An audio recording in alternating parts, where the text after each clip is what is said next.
there? Is that what you're telling me? Yes, absolutely. Yes. And so the first one I was referring to is a 1031 exchange, which only applies to investment real estate. The second one I'm referring to is called a deferred sales trust. A real eye-opener to see that there are ways that people can use the regulatory framework, if properly structured, to invest 1031 exchange dollars in things that you would not think were like-kind to what they exited from. So it was very impressive. I got to say, you are the first one I've seen pull this off, and I'm pretty hesitant to believe in a lot of these kinds of things. So it's a major feat for me to say, wow, this actually really worked, and it was really cool. 1031 is a way to shelter your income when you sell the thing. The DST is a way to avoid the 1031 and not have to suffer the time penalty. Our career and during different tax periods, we've seen, these tax avoidance, tax minimization, offshore, all these different strategies undertaken to minimize or avoid taxes. And then I can tell you that, some of them are just not worth the trouble. And so I was skeptical. Admittedly, I was skeptical. I thought, oh yeah, here we go. Another one of these, right? And then they say, no, it really is different, right? So look more closely. We looked more closely. We had, honestly, 2 years of conversations. 2 years. Now we were being due diligence at the same time that we were doing due diligence, but 2 years is a long time to be, sort of flirting with the idea of and getting to know the people and getting to really understand the transaction. Yeah, long story short, we got comfortable, although we are not tax attorneys, lawyers, or estate planning attorneys, that at least, from an investment perspective, that, it made sense to sell a highly appreciated asset, get liquid, hold that in this type of a deferred or installment sale type of instrument, and then just be in a position then to do the most important thing. I'm probably stealing your next question, which is time. They say, well, you can't make more time. You can. The Deferred Sales Trust, in a way, allows you to lengthen the investment time horizon for those assets after getting liquid, but before having to feel the tax impact. And from an investment manager's perspective, time horizon is the most important element in investing. Hello, everybody. Welcome to another Capital Gains Tax Solutions Deferred Sales Trust Mastermind, where we believe most high net worth individuals and those who help them, they struggle with clarifying their capital gains tax deferral options.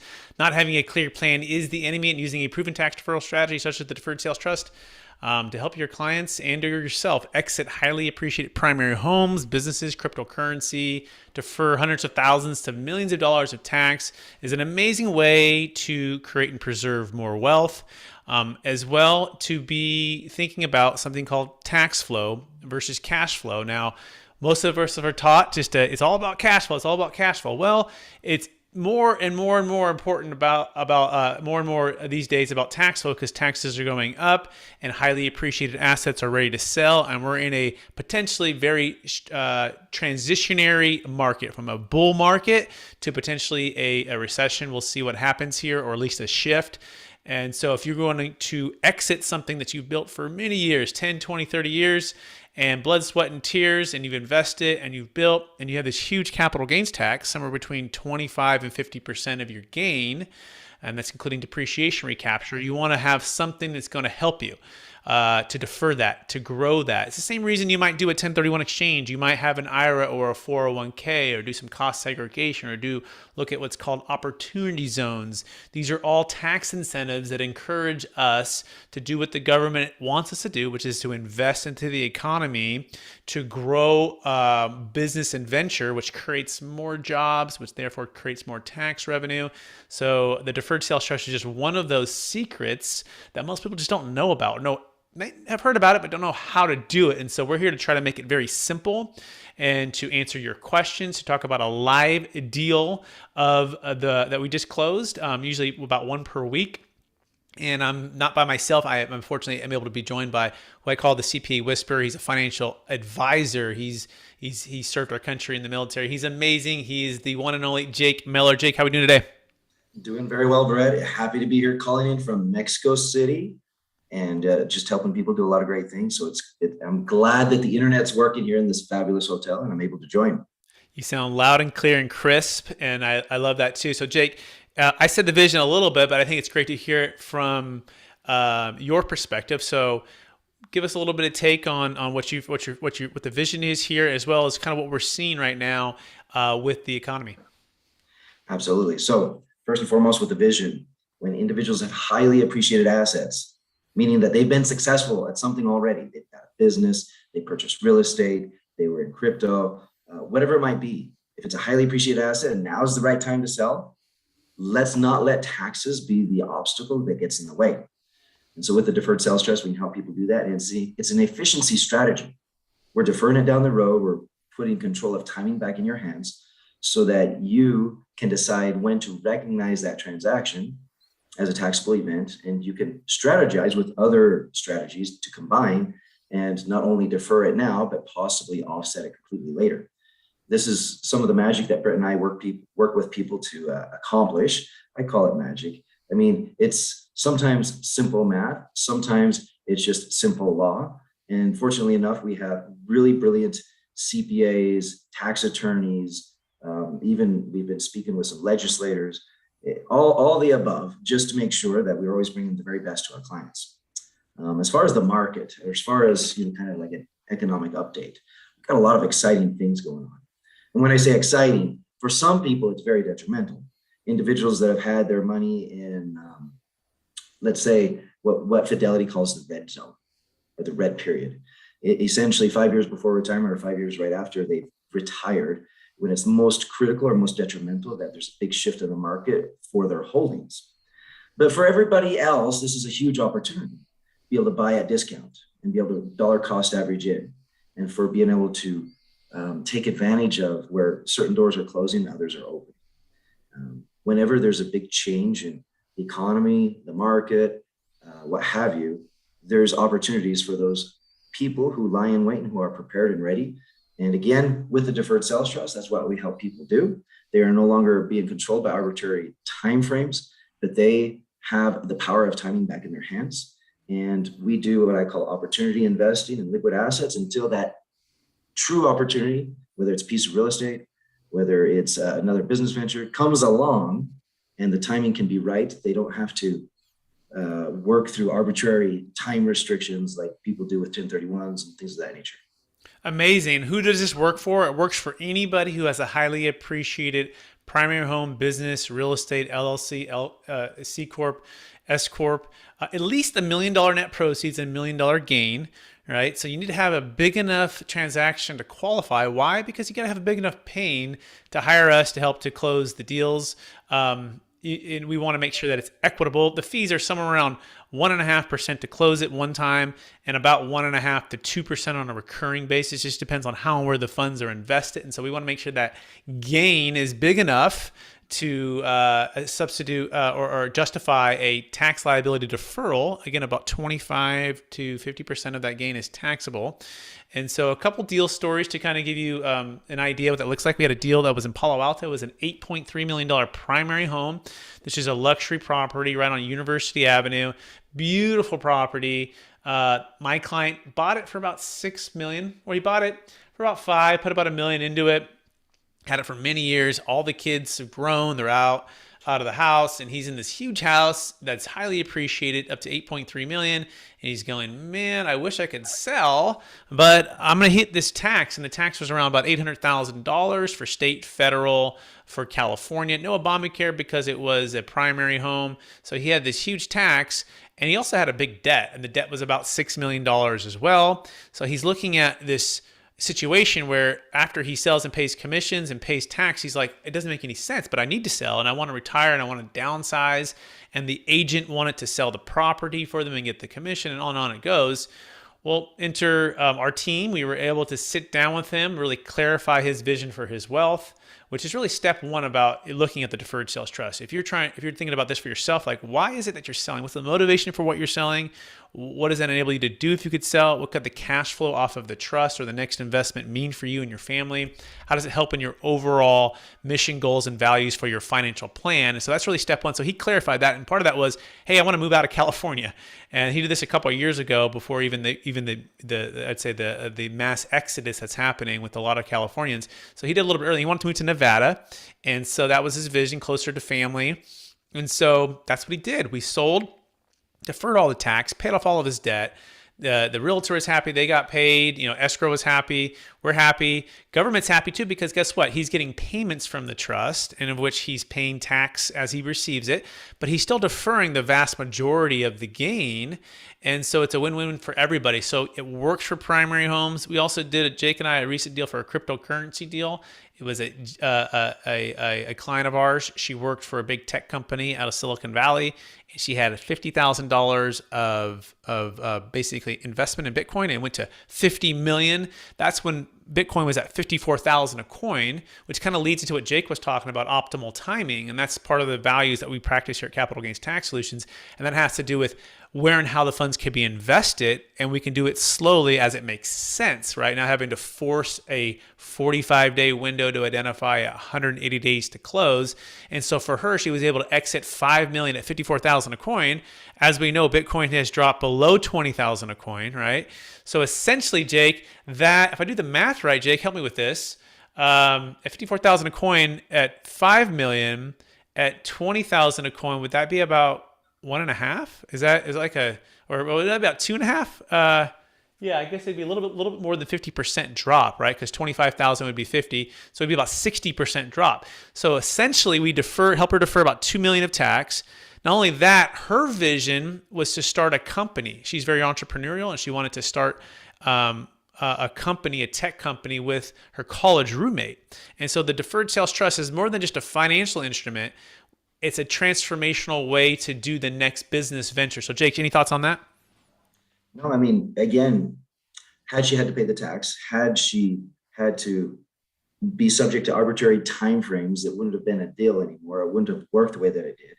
And so truly the Deferred Sales Trust is just a financial tool that puts a little bit of the power back in the hands of the client of when to recognize taxes. It allows for the immediate deferral. And then, of course, you can take the funds as you need in the future to reinvest in other assets. Right now, with a lot of things changing in the economy, it's an appropriate time for some, not for everybody, but for some, to adjust their asset lineup, to re-diversify. Maybe they have the cash cow business or the one thing that made them a lot of money, and they need to kind of spread that out for risk purposes, as well as making sure that they're accomplishing income goals, appreciation goals, legacy goals, asset protection, and all the above.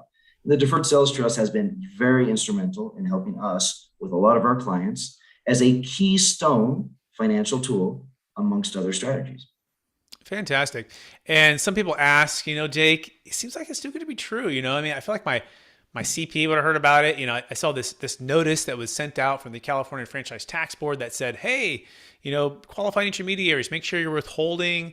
And then there's these blog posts from these really, smart bloggers that are making these really strong, statements about, is it legal? How do we know it's legal? All these different things. So Jake, when, being that you had a chance to study and work with, thousands of CPAs across the country and actually analyze and look at these different strategies over all of the years, which I believe that is the story itself, right? You actually found the Deferred Sales Trust while doing research to vet out some of the best for these CPAs and working with them. And so talk about your journey to feeling rock solid that it's legal, that it works, and that it's defendable should an IRS come knocking on the door. Very good. I think first and foremost, I'll tell my story just real fast. I was working with a very large national CPA firm coaching association, of which I was assigned to the top 400 members of this 10,000 member group. Very, very powerful, very important organization that was helping individuals, CPA firm owners, take their company to the next level and learn how to appropriately offer some of these best practice services to their clients. And I essentially was kind of like their back office. Every Tuesday for 2 hours, they could ask us questions. They could fire them away, so to speak. And I had to have a pretty good answer, and not just an answer, but substance behind the answer. I had to have source documents and proof, which for some things was easy because I had that for a lot of things. For other things, this became a very critical experience in my life, Brett, where I truly had to be fed by the fire hose, and I had to go get the right information. And of course, I had to make sure that it was the right information, because there's these CPA firm owners that sometimes have their own attorneys on staff and everybody else, and they're going to review with a fine-tooth comb everything that I put before them, right? And they're looking to me as the subject matter expert, whether I know it or not in the moment. I had to find it out. In my research, out of these 423 strategies that we reviewed, I came across the Deferred Sales Trust. It wasn't something I was looking into at the time, but because I was looking at certain things with court cases and when it worked and when it didn't, because a lot of strategies, Brett, that's how it is. Sometimes it works, sometimes it doesn't. Very few, if ever, if any, strategies out there have a 100% track record with the IRS, because inevitably people try to change things to suit their scenario in a way that's considered abusive or wrong. However, in what I was able to find, Brett, there's always naysayers, there's always fake news people out there. From everything that is legit, and we use tax research software to help us find information more quickly. From every source that is legit, the Deferred Sales Trust has a 100% track record. And it is a stellar strategy. It is one out of only 2 of the 423 strategies that we reviewed and provide as best practices how to implement for our team of CPAs, so to speak. And that's kind of a wonderful thing. That's why sometimes I call it magic. Not because there's anything magical about the process, but it's the fact that the strategy itself has not been abused by clients or people out there trying to change it to do something that it's not supposed to. But it actually has every single time. And it's been reviewed. I want to say it's had a official IRS review 12 times, which sometimes just requires information, documents, and an explanation. And it's had 11 actual full audits. Well, I say audits, partial or full audits. And one of those, Brett, was actually in California. Maybe you can talk to that one a little bit. The Skyrise, if you want to maybe touch on that. And we want people to know out there of thousands upon thousands of trusts, the IRS, it's almost like just pulling a name out of a hat. Every 1 out of every 2,000 people, maybe you might get audited. But when you have a deal size over $120 million, it's more or less, it doesn't matter what strategy you're using. It's going to be 1 out of every 2 deal sizes, more or less, that are going to be audited or reviewed by the IRS. Can you touch on that one a little bit, Brad? Absolutely, Jake. Thank you so much for sharing that. It's such great background, and it's such great detailed overview of the Deferred Sales Trust and your due diligence on it. So yes, there was the largest audit in the history of the Deferred Sales Trust was for a property in Southern California. It was a huge skyrise commercial real estate property.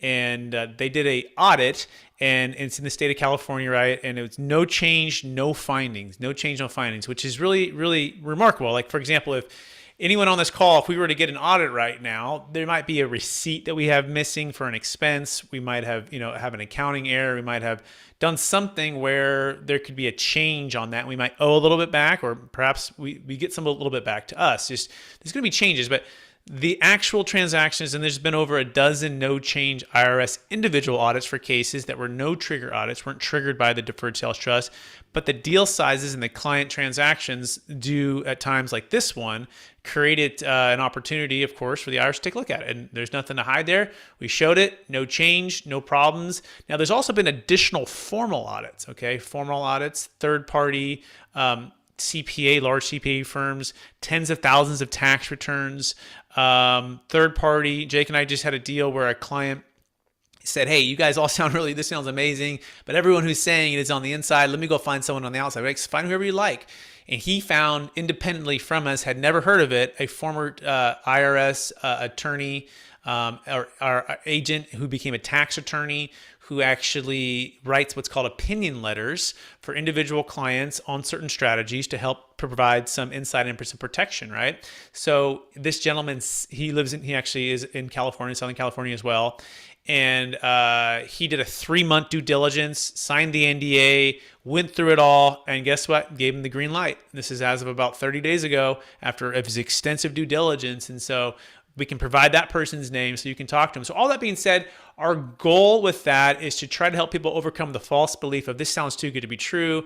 I can't believe I haven't heard about it from my CPA. And then they look online and they get it confused with other strategies that have been not great in the IRS courts or are currently getting blown up or on the dirty dozen. And sometimes 1031 bloggers want to put everything together because guess what? A lot of 1031 exchange companies don't want you to know about this. Now, there are those that work with us and that are great, but a lot of them don't want that competition, right? But we literally have a perfect track record, thousands of closes, billions under management, over a dozen no change individual audits, additional formal audits, third party, CPAs. It's really extensive. So it's literally batting 1,000. And so we want to give people the confidence that, by the way, this has recently come up quite a bit. It's about every single deal. People will Google and then they'll see something and then they're like, get scared. And we're like, don't get scared. Look at the evidence and then let's come everyone in the room and let's break it down. By the way, how does this whole thing work? Well, let's break that down. Jake, how does this actually even work? And what are some of the timings for this thing to be executed? Absolutely. So we like to be in on the deal. Let's say that it's a real estate deal, for example, maybe 60 to 90 days before close. That's what we like. However, we have some people here on the call today. We help them A to Z, nuts to bolts, everything done in 6 days. Again, from an IRS perspective, we like to see that there's intent, or when I say we like to show that there's proper intent to use a business trust like this. And it's nice to have things early on when there's first a letter of intent, that from the very beginning, we're using the name of the trust, or we're talking about having it be a trust, things of that nature, all of that. Timing per deal can be a little bit different. What's really important is that we get in before all conditions are released. Should someone be able to go and knock on the door and say, hey, you have to transact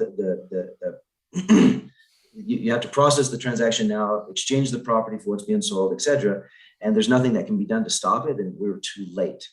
And Brett, you have no idea how many times people ask me, hey, can we do this retroactive? Brett, why can we not do this retroactive? Well, number one reason is because the IRS does not allow tax deferral for monies that we've received into our personal account. So the best example for people that most know a 1031 exchange, you need to set up the 1031 exchange prior to the close of escrow, right? So that the funds go to a qualified intermediary and not to your personal account. It would be an accounting nightmare for the IRS alone to allow people to do stuff that's retroactive. There are certain strategies where you can, like an opportunity zone, you have about 180 days, even if it gone to your personal account, to put the money into an opportunity zone fund. But certain strategies, for example, the 1031 exchange, or even like IRAs, the money that comes out. There's certain they give you more flexibility with certain strategies. But IRC 453, I guess to make a simple answer, is an installment sale. By the way, what you're doing is you're loaning the funds to the trust in exchange for the trust to pay you back over time. You're giving up ownership. You're selling it to the trust, and the trust is now the borrower to from you, and it owes you the money back. So let's give you a deal. Actually, it just closed this week. Is in Texas. It was actually 2 properties, and the individual. Let me do another one. That one just closed yesterday, and I want to make sure I get the numbers right. So I'm going to report that one next week. But we did another one in Texas about a month and a half ago. That one closed for $15.6 million. They bought it at 11, and then they did basically a quick assignment to the trust, and they deferred about $4.6 million of gain. And so we set everything up so that the assignment of the interest for the owner was assigned to the trust. So for the trust actually take ownership and then sells it to the ultimate buyer, and the seller ends up with the promissory note. And so that's really the essence of it. It's a seller carryback. And that what creates the tax deferral is essentially you can't pay tax on what you haven't received, right? If you haven't received any cash, there's nothing to pay tax on. Part of why the government, we believe, set this up back in like the 1920s, this goes back a long time ago, or these installment sale structures, is because some of the banks really seized up during the Great Depression, right? And as a part of that, they were looking at, well, the government can't be the bank for everything, right? And if we don't give people an opportunity to finance a new purchaser, they're not likely to transact because the tax is so big. But if we can incentivize them to not only sell, but then defer the tax, but as long as they put it into other investment properties or other investment vehicles that spurs economic growth, it's actually a win-win for everybody. So Jake, does that answer the question? Does. And I think it's important that individuals understand the importance of timing and planning. We talk a lot in other channels, so to speak, about just overall tax planning or wealth management or financial planning or strategies in general. And here with the Deferred Sales Trust, it's no different. An ounce of prevention is worth a pound of cure. What does that really mean? I mean, literally, if we can get the trust conversation going in the very beginning, we can get it in the process so that it's at least an option that you don't have to choose, but you got to take a few steps to get it in place so that it can be that option. Then literally this can be one of your keystone financial tools moving forward for a lot of different transactions. However, again, should you not use this, then people have to start looking at pounds of cure. It's like, wow, I've got a really big taxable situation. We've talked to some estate planning attorneys that try to look at devaluating a business because of the lack of marketability, because of partners and things that are incredibly complicated that just kind of dent the surface and don't really provide a really big impact.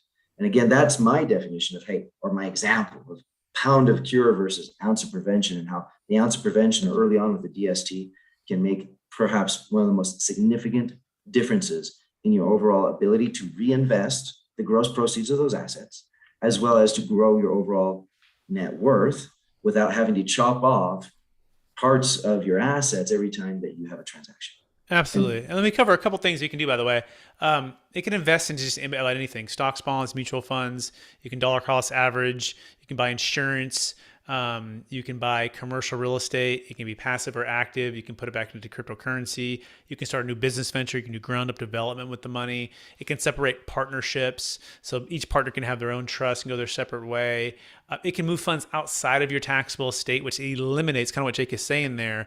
We literally change the characteristics from ownership to a lender. In a way we do that, we get the funds outside the taxable estate. So if you have a $100 million or $200 million deal, at the close of escrow, all of those funds and equity can be outside of your taxable estate and literally eliminate that estate tax, which is incredible. Defer the capital gains tax and defer the income tax. As you receive payments, you'll pay tax, and that's how you pay tax on this, by the way, as you receive them. And most of our clients are setting these structures up in increments of 10 years, and every 10 years they can renew for 10 years, okay? And typically they're just taking interest-only payments, where they get a 1099 INT and they pay ordinary income tax on that. Now, if they move out of a state that has a higher income tax rate into a lower income tax rate, like a Florida or a Texas or a Tennessee or a Nevada, and they were in, let's say, California or New York or New Jersey, and they establish residency, then their tax will be paid based upon that state in which they're in and their income at that point. We also like to say that we basically are just solving a Rubik's Cubes for people every single day with tax flow and cash flow and investments. And this dream team is our goal, to become a part of your dream team and earn that right. To have Jake Miller as a financial advisor. My role as a trustee, I'm also a commercial real estate expert. And then the tax attorney and CPA is the legal and CPA expert. And this dream team is going to help you with this deferred sales trust, defer the tax, and grow your wealth, right? It's not just a passive type of thing. It can be active or passive. It's kind of like a Swiss Army knife, right? And that's a really cool thing. It can do a lot of things, and it can be really just passive and simple retirement. It can also be for the active entrepreneur. And so those are just some of the major mechanics of the trust. Jake, any thoughts on that? It's important that this structure is there because it has to be a third-party transaction, literally. We want the IRS, if they should ever pick you out of one of 2,000 people, what have you, right? We want them to look at Brett, not at the client. Because technically Brett, as the trustee, he's taken responsibility for management of the assets internally. And he may delegate some of that management to myself, so to speak, or another financial advisor, somebody that can handle some of the liquid assets inside of the trust, while there may be, outside of marketable securities, any number of other types of investable assets. It could be private stock, ownership in somebody's company. It could be warrants for a future stock that might be issued. It could be it can just be any number of items that would otherwise show up on your balance sheet. And it's important to understand the role that everybody plays. The law firm, they provide lifetime audit protection and legal representation for the trust and its transactions. And so they're critical in the very beginning. And anytime there's additional purchases or additional involvement that the trust has in other transactions. And that's a critical point as well. And then, of course, my job is just kind of like in the interim, what do we do with the cash meanwhile so that we're not losing to inflation and that we are maintaining our ability to purchase those assets in a timely manner when they become available, when the market for whatever that next asset is right. Absolutely. I was going to say that, Brett, I love your flow chart. I think this has been incredibly helpful recently for a lot of clients. So I'm glad you're going over it today. Yeah, and these are some of the things just to kind of give you guys want to take a picture of this. And by the way, we have a YouTube channel. If you're not checking us on YouTube, we have lots of individual breakdowns of 1031 exchange versus the deferred sales trust, a Delaware statutory trust versus the deferred sales trust. How do we know it's legal? What can you invest in? Where and how can I invest the funds? But a couple things that we've already touched on some of this, right? You can buy back in and out of real estate, all tax deferred at any timing. There's no timing restrictions, right? You just can't buy back into a primary home. That's taxable. You can always take payments from the trust and just use that for a down payment or buy a property and just pay tax on that. But if it's going to be an investment property, you can defer it. But also you get a chance to delay some of that income tax, right? So this is a powerful way. We call it the tax flow strategy of net rental income, where if you buy a property through the DST, you don't have to take the rental income. Instead, the income can be put back into the DST and invested into stocks, bonds, and mutual funds. And this can lower your tax bracket potentially, and you can earn interest on the income you would have normally paid to Uncle Sam. So think of it kind of like an IRA, but doing that with the trust, tax deferred, in real estate property, or even you can just put it right into stocks, bonds, and mutual funds, and the same thing. It can grow. The interest can grow until you start receiving the income. Now, you can't delay it forever. You do need to start receiving income, typically within the first 2 years, but it doesn't have to be the full interest payment. What is the interest payment? The interest payment is typically somewhere right around 5 to 8%, depending on your risk tolerance, net of the recurring fees. That's the goal, not a promise, not a guarantee. We got to go earn that over any 10-year period of time, but you don't necessarily have to take all of that 8% interest. In fact, most of our clients are taking somewhere between 5 and 6% interest, and they're taking it starting in maybe year 1 or 2. And then they're delaying and deferring the rest and letting it grow, okay, in investments, which leads to part number 3 that it could be really interesting to you.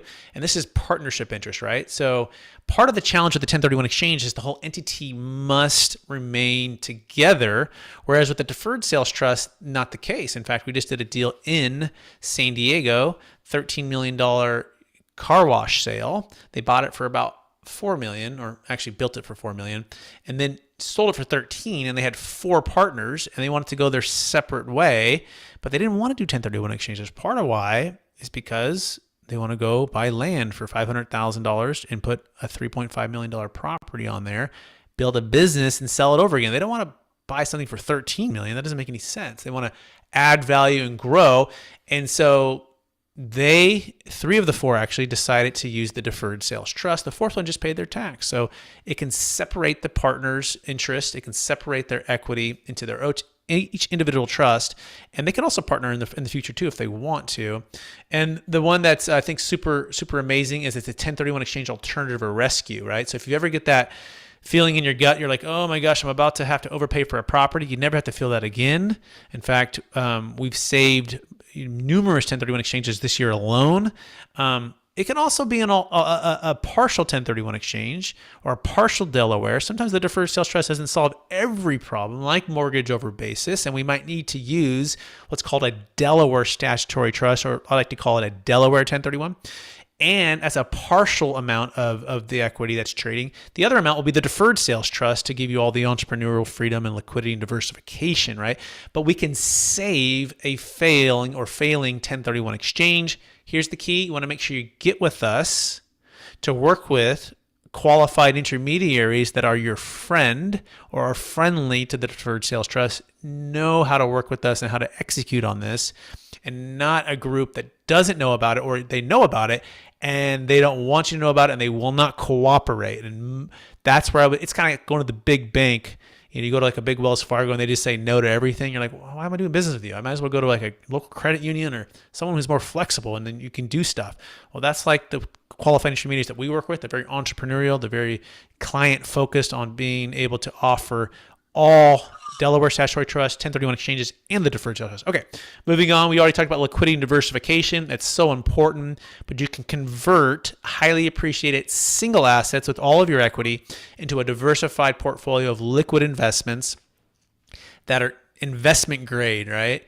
And that are biggest companies in the world, right? And Netflix, Costco, Google, Apple, where it's very, very safe. You can be protected and hedged against a market, even if it crashes. Jake can work with you on that. And then we can get back into real estate, back to number one, right? Which is buy back into real estate at a low point. That's where a lot of my clients like to do. So number 7, depreciation. This is pretty cool. You can actually get a new depreciation schedule if you actively purchase an investment with the trust. Now, you only get up to 80% of that, but that's pretty neat, because if you own a multifamily property for 27 and a half years, you lose that depreciation, which offsets the cash flow. So what do you want to do? Well, you don't want to 1031 that, because if you were to do that, you have an old depreciation schedule. Not great. Well, what if you could buy that same property, maybe even buy it in a couple of years when the price is lower, and yet get a brand new depreciation schedule? Well, the answer is you can now with the Deferred Sales Trust. And so those are the 7 major benefits of the Deferred Sales Trust. Jake, any thoughts on any of that? I think that last one is actually very helpful for a lot of people that we've been talking to recently, in the sense that with the depreciation schedule, should we just do the 1031? Or on the piece that we do the partial 1031, if we need to for whatever purpose, there's not that additional tax benefit that a lot of people have when they buy a new piece of real estate. But with the deferred sales trust, as we're rolling assets over, liquidating them, buying them again, there is that benefit. And we talk a lot about taxes, tax deferral, what things are now, but you say all the time, Brett, it's not just cash flow, it's tax flow. It's what's available for people and what they're able to participate with in the next deal. And, the whole reason for this isn't, a lot of times, maybe, Brett, we should talk about who this is not for. Some of our clients that maybe come and look at this, or they're kicking the tires, and when is it that we tell them no? Because I think that's helpful for a few scenarios here that might clarify and add more substance to what you just presented. Yeah, we would say no. By the way, we're going to open up for questions here in just 30 seconds. So you can type your question in the chat. And I do see there's a couple questions in the chat that we will be answering. And you can also unmute yourself and just say your first name and your city that you're in. And we can start to dissect your deal live right now if you'd like to share that, or answer just questions for a friend. It could be for a friend that you're asking if you want to be kind of confidential, which is cool too. So, yeah, we say no when someone wants to just go spend the money on all their stuff, right? Personal stuff. And that's cool. It's your money to do it. It's because it's taxable. We can't help you there, right? We say no if the equity to the net proceeds or equity and the tax liability are out of ratio. What do I mean by that? Like, let's say you had $100 million sale and only like $1 million of tax, right? Well, that's not great. You don't need our services to manage $100 million when you only have $1 million of tax. Just pay your tax and go do what you want with your money. Now, if you have $100 million sale and 30 or 25 or 30 or $40 million of tax, well, that's a no-brainer, right?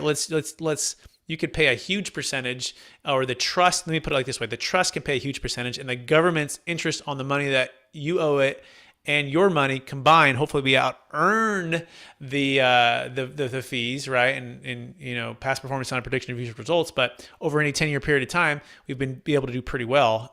But that's really the math there. So we want to make sure the ratios make sense. We want to make sure that your vision makes sense for your wealth. One of the questions, by the way, that we do have is from Andrew. He says, what happens, with the, let me actually read it. Let me pull it up. I read it a minute ago. When when it was deferrable, is it taxable in the future? Yes, if and when you receive it, Andrew, right? And now most people do not receive the principal. They just live off the interest, and you'll always pay tax on the interest payments, right? So we call it the golden goose laying the golden egg. The golden goose is, let's say you had a $3 million exit, and those are the $3 million that goes into the trust, and you would have paid $1 million of tax on that $3 million. Well, the golden goose is that $3 million. Most will just live off the interest payments. They'll pay ordinary income tax on that, but they won't pay. They'll keep the deferral going on the 3. Same way a 1031 exchange works, by the way. Also, what if my daughter can she inherit without paying tax? Well, so it's not without paying tax. I think what you're referring to is a stepped up basis. The stepped up basis is not with the Deferred Sales Trust. However, your daughter can step into your shoes, and she can continue the tax deferral on the principal amount, right? The golden goose, and the golden egg she'd pay ordinary income tax on. And so remember, you're changing your ownership hat to a lender, and that's really the key here. That's why, by the way, you also can't have outside your taxable estate and a stepped up basis. You can have one or the other, but you can't have both. So if you're ultra high net worth listening to this, it's not even about capital gains tax really anymore. It's really about your estate tax. If the mousetrap of the government, the way it's set up, is going to inherit 40% of your wealth above 22 million married, 12 million single. Those exemptions are set to cut in half, probably likely in 2025. So hopefully that answers your question, Andrew, but I'm going to ask you right now, you want to unmute yourself. You want to ask any additional questions on that particular part. What about if she wants to touch the money in the future and she above the bracket 12 million at the moment? So she wants to, so you pass away and she inherit, the trust is passed, the promissory note is passed, and she starts receiving payments. And you say her income was $1 million at the point? Is that what you said? No, if she above the bracket 12 million, I know about that, but if she already above that, and what is the way for her to touch the money if I'm selling, for example, the home right now? So the payment stream would go back to you first, right? And if you wanted to give money to your daughter, you would first pay tax on that, and then it would go to your daughter. You can do whatever you want. So in other words, you can't sell it, defer it, and have the payments while you're still alive go to your daughter, right? So these trusts are set up as single entity business trusts that only do business with you, and if you're married, your spouse. And so the step one is the payments go to you and your spouse. Step two, if one of you pass away, it just goes to that other spouse. Step three, if you set up inside of your living trust, you add the promissory note to that. Then upon both of you passing, they could step into your shoes and then start receiving the payments. Does that answer the question? Yeah, partially, but ask it again, because I want to make sure I got it. Keep going. Well, so, is there the way to put money on my daughter so she's not paying tax at all, and I'm not going to be taxed as well? So pause. Let's back up. What are you selling? Give me some of those details. So, home, for example. Okay. What's it worth? Right now, one of them 3.25. Okay, 3.25. What do you owe? On that, full cash. Okay, you owe it all cash. Great. And what did you buy it for? $2 million. Okay. Is it a primary or a rental? It's one of the secondary. It's not even a rental. It was there, and I'm just need to get rid of it. Okay, so you never rented it out before. It's not your primary anymore. Yeah. Okay, got it. So did you put any major improvements into it after you bought it for $2 million? Like 100,000. Okay, so we're gonna take basically 3.25 minus 2.1 million, right? And that's gonna give us our gain. What state is the property located in? California, Carlsbad. All right, so 325, and we've got 2.1. All right, 1150. Jake, I think this is going to be a 37% Obamacare, but I'm not certain because it's kind of in the middle. But we're just going to assume that, and maybe you check that out, Andrew. 37% is going to be $425,000 of tax. Okay, so how? Yeah, I mean, you could sell, you can move all of the money into the trust, you can defer the 425 of tax, The payments can start coming back to you right away. You got to pay tax on whatever you receive. So this isn't tax avoidance or tax elimination on the capital gains tax or the income tax. So there's no. Now there are ways to shelter some of that if you were to partner with the trust and purchase investment real estate like a multifamily project, which you could do some cost segregation on and probably wash out income versus depreciation in a given year. So there are ways to get there. It just would take you guys buying a property. Is that making sense, Andrew? Yeah, when you're saying the multifamily, is it supposed to be multifamily, or I can go with the one property, one family You for could five, do one 6 family. You could do single family rentals. It just can't be a primary home rental. But it can be duplex, triplex. It can be ground up development. As long as it's investment or in business purpose, it's not your primary. Okay, got it. All right, thank you. Yeah, you're welcome. By the way, people might be wondering what would be the way to structure this deal. Jake, any thoughts on the way to maybe borrow up into the basis and then reverse back out of it so Andrew would have a better deal? What do you think?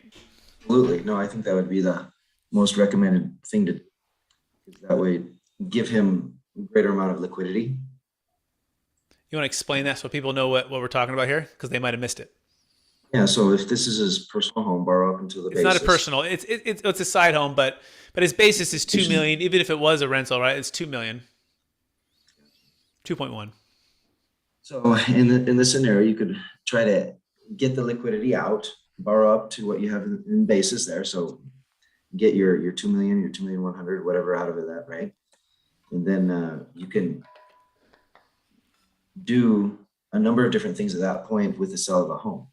We can do a deferred sales trust for part of it. It should not take all the cash out and everything else. We can do a Delaware Statutory Trust Fund 1031 eligible rollover, but then you lose liquidity. So it's almost like, why did we go this direction if liquidity was what we were looking for? But at the end of the day, there's a handful of options there for you. And getting kind of up to your basis out of it before the transaction could be rather advantageous, because then you've got that in hand, so to speak. Yeah, and so Andrew, just encapsulate that for everybody too. You have the ability, since you own it free and clear, of $3.25 million. And again, check with your CPA on your adjusted basis, but let's say assume it's 2.1. That basically means you could do a cash out refi of 2.1 million now, and that's tax free. And then upon sale, you pay off that debt right away. So you do like a short-term loan, and that could roll into the trust to defer that 425. And it's kind of the best of both worlds. We just saved you on basically 2.1 million of paying us, right? Which we don't mind doing that if your tax liability was higher, like if it was basically another 4 to 600,000, that would mean your basis is lower, right? So in other words, take advantage, especially if you're still creditworthy, right? Of borrowing up to your basis, especially if you're going to be selling the property.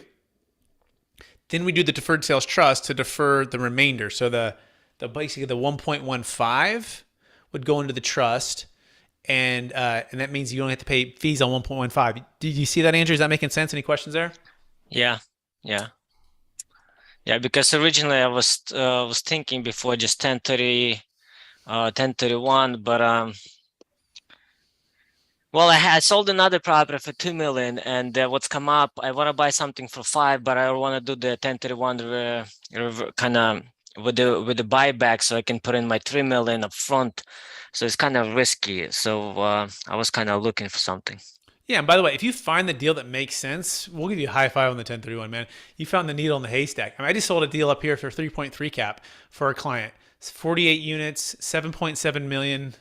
They're borrowing at a 4.5. Now, of course, they can raise the rents, and that's great. If you find a deal, like, go for it. By the way, we work on a conditional basis, so you don't pay us anything unless you actually use the trust. And for any reason, if you decide to do a 1031 on an investment property, or decide the buyer doesn't perform, you don't owe us anything. But the point of all that is clarify that the deal makes sense. If it makes sense, 1031 is simple. Cost you $1,000 or $1,500, easy, all day long. But most people aren't finding deals that make any sense right now, right? And it's even they're very cautious because interest rates are going up, and there's this uncertainty of, wow, what's going to happen in the next 3, 6, 12 months?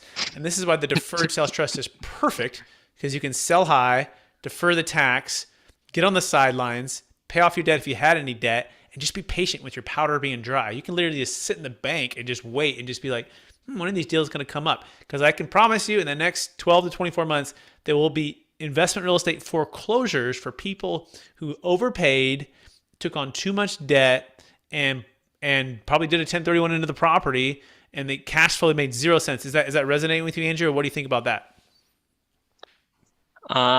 So I don't have any debt, but I'm just looking for the best way to invest and hold the equity to build up without not touching, not paying, and not even defer, but transfer that in the future. Yeah, well, the Deferred Sales Trust seems like a perfect fit for you so far. So get offline and book us, Jake and I, and we're happy to go through it in more detail. Appreciate you participating today. I want to open it back up for anybody else that has questions. You can unmute yourself and just say hello, first name, and where you're from, and what questions you have. It could be question, could be comment, could be anything that you'd like to just add to the conversation.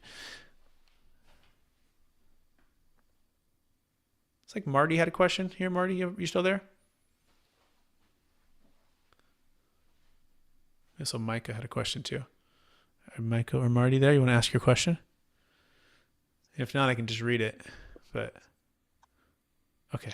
Sure, I'll ask a question. Oh, thank you. So I wanted to find out where the interest rate comes from and how that's determined. When they can take interest only and they don't have to take all the interest, but how is that determined? It's a great question. Jake, you want to take that one? I've been talking a lot. So essentially, an interest rate needs to be something that's considered marketably marketable. Meaning, if you're to go and get a personal loan from a bank out there, wherever, that we're in the same range, so to speak. And there are loans that are more favorable, loans that are more aggressive, but within a range of what we like to say right now. And things are changing a little bit, as we can see. But we've said from 4 to like 8%. Right now, it's kind of looking more like 5%. Simply just because. Hey, Jake, you're kind of breaking up. I think your signal's a little bit. To not ever appear. Hey, Jake, you're Mexico City. I think Mexico City's internet is down a little bit. So I'm going to jump in there because it's a little bit choppy. So step one, the actual client will fill out what's called a risk tolerance questionnaire. And if they're married, them and their spouse will fill that out. And that helps to score risk. Now, once that score is risk is scored, then a interest rate can be, we try to mirror that, right? Where we could say, okay, based upon your risk tolerance, we need to invest in these investments, and these investments will return about this percentage. And that can range from about 5 to 8%, generally speaking, okay? And net of the fees to Jake and myself on the recurring basis. And so step one, fill out a risk tolerance questionnaire. Step two, an interest rate is assigned. And that's really the answer to the questions. Now, does that sound good, Micah? How's that sound? Not exactly. I'm talking about like when they receive payments and they receive, didn't you say that they received a portion? Or you receive a percentage of the interest when you receive? Yes. Okay. Years? Good question. So let's talk about the payment back and what interest they can receive back. Okay. So they can receive principal and interest. They can receive interest only, and they could just choose that. I mean, how really the good way to ask it is, what do you want? What do you need? And what's very tax efficient for you based upon your goals and your wants, right? And we always say, hey, it's your money. Well, what do you want? And they go, well, I want to start with $10,000 a month or $15,000 a month or $100,000 a month, depending on the size of the deal. They can dip into principal, dip into interest, and it could be whatever they want. Now, most people are typically stating, well, I don't necessarily want to eat up the golden goose that lays the golden egg. So most are taking a 5 to 6% payout, starting somewhere within a year or two. But that doesn't affect the promissory note. That's a set rate based upon the risk tolerance, but the payment can be adjusted, by the way. You might start out saying, I need money right away, month one, right away, and this is the amount. And we always say, take what you want. Just realize whatever you take, you can't put back into the trust. It's going to be taxed. Does that answer the question, Michael? Yep, that's it. Thanks. Okay, cool. Good question. Marty, how about you? Marty, you got a question? Marty's still here. And if Marty's not here, he did have a good question. And I will pull it up. First of all, he asked about the recordings. Yes, this is being recorded. This is live streamed every Friday, 10 a.m. Pacific Standard Time, 1 p.m. Eastern on YouTube. And we have a couple other channels as well, like Twitter and Facebook and different things like that. So you can check that out there. But Marty had a second question too. It says, please explain how the transfer of the assets into the DST mitigate the estate tax. Yeah, so Marty, that's an NDA kind of higher level answer. The outcome is that, but that would be something that we would have to have a live deal offline that we don't disclose. That's not it's a DST 2.0 or a DST plus. So get with us offline on that. Anyone else have any questions or thoughts, comments? You can unmute yourself now and say hello.